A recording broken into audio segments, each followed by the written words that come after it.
ఆశావహులు పాదయాత్రలు జనంలోకి జనసేన పేరుతో కొన్ని నియోజకవర్గాల్లో జనసేన ఇన్ఛార్జీలు లేదా సమన్వయకర్తలు ఎవరైతే ఆర్థికంగా రాజకీయంగా సామాజికంగా బలంగా ఉన్నారో ఎలక్షన్ చేసుకోగలిగే సత్తా ఎవరికైతే ఉందో వాళ్ళు టికెట్ కావాలనేటువంటి ఆతృతతోటి ఆశతోటి ఆ నియోజకవర్గాల్లో పాదయాత్రకు శ్రీకారం చుట్టారు.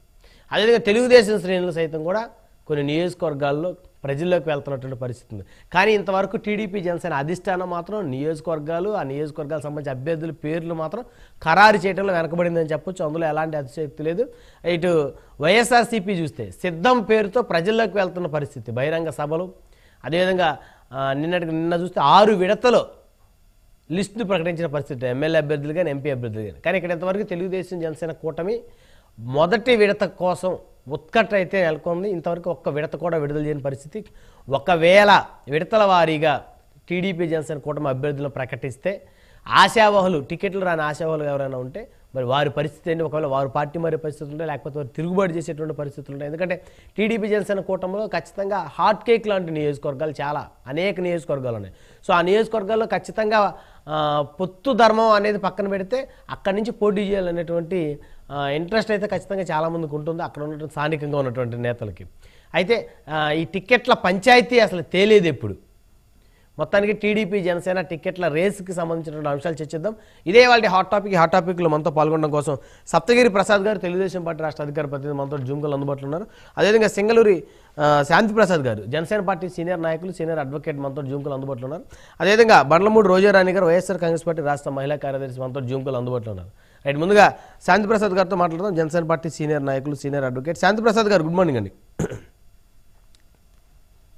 నమస్తే బ్రహ్మణ్య, మీకు ప్యానల్ ఉన్న సోదరమణులకు చూస్తున్నాం. వైఎస్ఆర్ కాంగ్రెస్ పార్టీ అన్ని విడతలు ప్రకటించిన తర్వాత స్టార్ట్ అవుతుందా జనసేన సంబంధించినటువంటి టీడీపీ జనసేన కూటమి అభ్యర్థుల లిస్టు? సాధారణంగా మన ఈ 75 సంవత్సరాల భారతదేశ చరిత్రలో ఎన్నికల రణరంగంలో ఎప్పుడు కూడా నోటిఫికేషన్ వచ్చిన తర్వాతే అభ్యర్థుల ప్రకటన జరుగుతూ ఉంటుంది.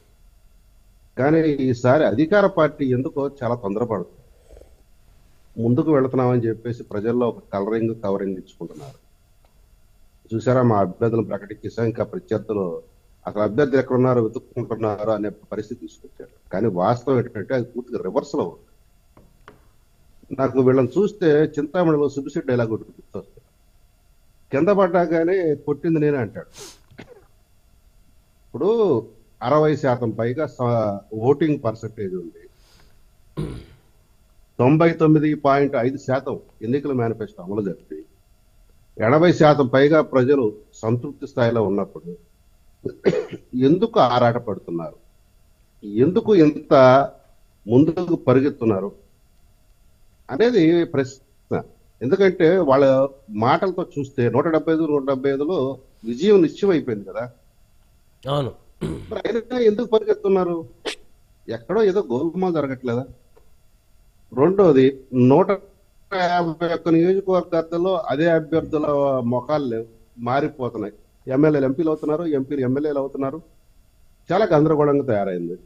అయితే ఇక్కడ ఒక విషయం చెప్పాలి. రఘురామకృష్ణరాజు అనే వ్యక్తి అతను తిరుగుబాటు చేసినప్పుడు ఒక మాట అన్నాడు. అసలు నీ మొహం చూసి ఓటు ఎవడేసాడు? ఓటు వేసింది మా అన్నయ్య ముఖారవిందం చూసి, మా అన్నయ్యకున్న ఇమేజ్ను బట్టి ఓట్లు పడి అని చెప్పారు. తర్వాత కూడా అదే మాట కూడా చెప్పుకుంటూ వచ్చారు. కానీ కాలక్రమంలో గడప తర్వాత మీరు సక్రమంగా పనిచేస్తే తప్ప నాకు ఓట్లు పడవనే స్థాయికి వచ్చి ఒక గతంలో ఇంకొక పురుషుని మాట కూడా అన్నారు. దేవుడు దయ, ఓటర్ల యొక్క ఆశీర్వాదం ఉంటే నా వెంట్రుకు కూడా ఎవడూ తేకలేడని. తర్వాత ఎమ్మెల్యేలు అంటే ఆయన 151 మంది ఎమ్మెల్యేలే ఆయన వెంట్రుకు పెరగడం మొదలుపెట్టిన తర్వాత ఏది ఈ లిస్టు ప్రకటన తర్వాత కొంత గందరగోళానికి గురయ్యి ఈ మధ్య ఒక స్టేట్మెంట్ ఇచ్చాడు. ఇది కేసీఆర్ ఇచ్చినట్టుగా, నాకు విశ్రాంతి తీసుకుంటాను అని. ఆ స్థాయికి వచ్చిన తర్వాత ఇప్పుడు ఏదో మేము రేసులో ముందున్నాము అని చెప్పుకోవడానికి తప్పితే వీరు ప్రకటించిన అభ్యర్థులకి వాళ్ళకి ధీమా ఉందా అని మీరు ప్రత్యేకంగా ప్రైవేట్ ఇంటర్వ్యూ చేస్తే వాళ్ళ మనసులో మాట చెప్తారు. మన తెలుగులో మాట ఉంటుంది, బలవంత బ్రాహ్మణ.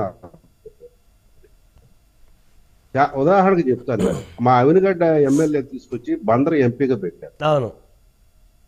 అసలు అవినిగడ్డలో ఎమ్మెల్యేగా పనికిరాని వాడు బందర్ ఎంపీగా ఎందుకు పనికొస్తాడు?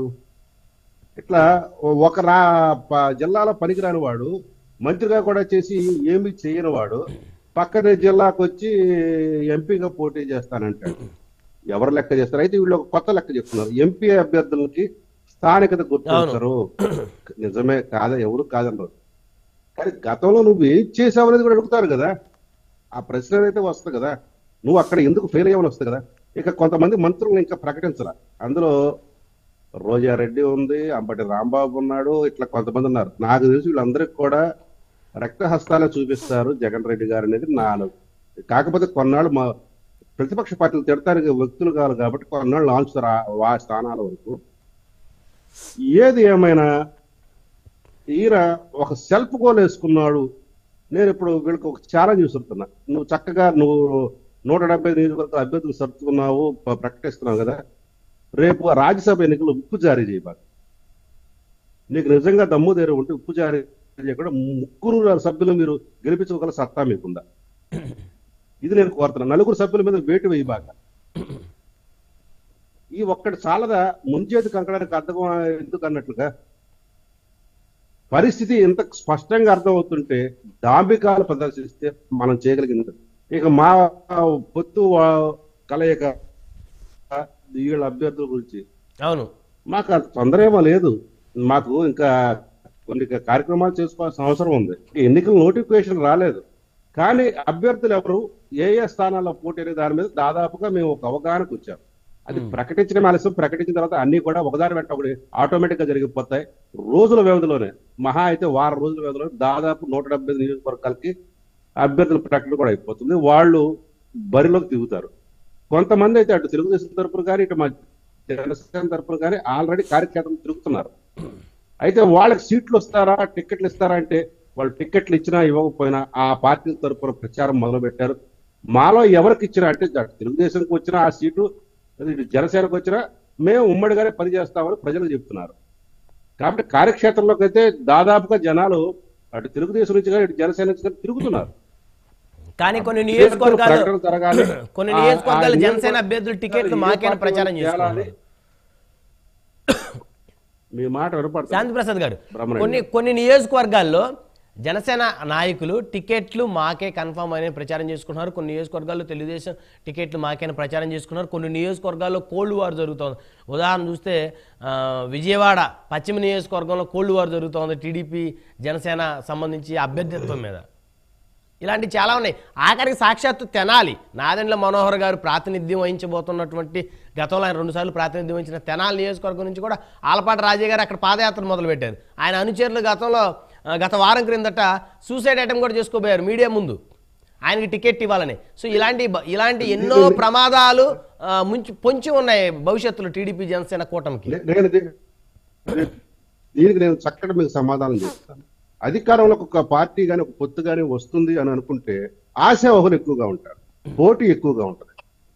ఈ రేపు రాబోయే ప్రభుత్వంలో ఆ అధికారంలోకి మనం ఎమ్మెల్యేలుగా వెళ్ళాలి, కుదిరితే మనం మంత్రులుగా కూడా వెళ్ళాలి సమీకరణాల్లోనే ఆశావాహులు ఎక్కువ మంది ఉంటారు.